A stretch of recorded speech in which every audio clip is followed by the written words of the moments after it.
Now, from 21Alive Plus, this is your Fastcast. Good morning. We're taking a live look over downtown Fort Wayne here on our Monday morning.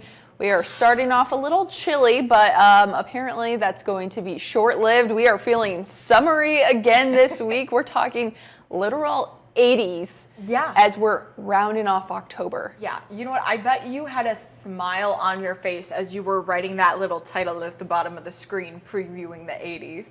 Oh yeah, you know me. Yes, so we do have some good stuff to look forward to this morning.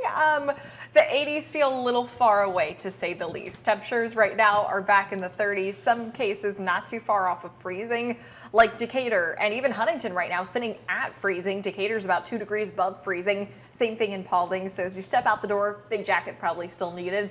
We get up to 68 degrees today, so it is warmer compared to what we had over the weekend.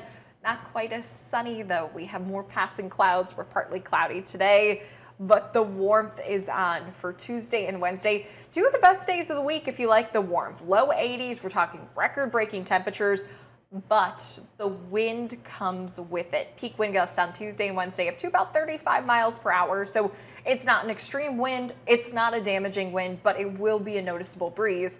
Behind it, a cold front comes through on Thursday. It's the day of Halloween, and we're looking at our highest rain chances for Thursday of Halloween pretty much right around the afternoon. So as we preview into extended future track, don't get too caught up because extended future track usually keeps things a little bit more widespread and heavy-handed with rain compared to what I think we usually end up seeing.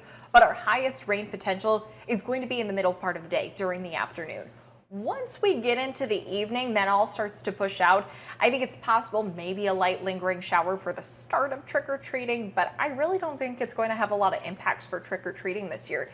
It quickly moves out, we dry up, and just trick-or-treating temperatures this year, anything from the mid-60s to the upper 50s, so that's a big difference compared to what we had last year. Last year was just really uncomfortable. I just don't remember it. Oh, I literally have no memory of last year's Halloween. Maybe it's because I am 24 years old and I'm no longer celebrating, but yeah. I cannot remember. Everyone keeps saying it was a rough Halloween, and I have absolutely no recollection. It was miserable, and there were very few homes on my street that ended up having people out and about, and I felt so bad for. There's a sweet little senior couple across the street from me. They do this big thing. They've got the tents set up along their driveway, the fog machines. And this sweet little old couple is just sitting out there in the bitter cold by themselves. Oh. And it was snowing, and it was a little bit of cold rain mixed in the 30s. Just not enjoyable. I'm glad this Liz, year's better. Thanks a lot for making us all sad here on a Monday morning. Okay, we want to catch you guys up on just a couple of news headlines here this morning. Take a good look at your screen. Fort Wayne police still need your help finding this girl. You may have seen the public safety alert for 12-year-old Kimberly Lee. That was yesterday afternoon. She's described as Asian, 5 feet 4 inches tall with long brown hair, about 110 pounds. Police say she was last seen leaving Claremont Avenue between Hessen Castle Road and Wayne Trace in a van around 4:30 yesterday morning. That's scary. They say she was wearing blue pajama pants and a black t-shirt. They're concerned, of course, because of her age and how long she's been missing already. So anyone with information, please contact Fort Wayne Police right away. Okay, just a couple other reminders as we're starting off our week. Fort Wayne crews are going to start picking up leaves this week. They'll begin in the central neighborhoods today and then move south and north in November. The city will provide daily updates and any changes to the collection leaf schedule on the website cityoffortwayne.org/leaves. And looking ahead just a little bit, there will be no leaf collection on November 11th for Veterans Day or November 28th and 29th for Thanksgiving. And as Liz was saying, we're talking about trick-or-treating already. Don't forget, Halloween is this week. Trick-or-treating hours, just a heads up. Thursday from 5:30 to 7:30, and police have issued a couple of safety reminders. Be sure, of course, to look both ways before crossing the street. Of course, be sure to look both ways. If you're driving, there's going to be a lot of people out on the streets on Thursday night. Make sure you avoid dark houses and examine all of your treats before eating. Now, Liz, do you have any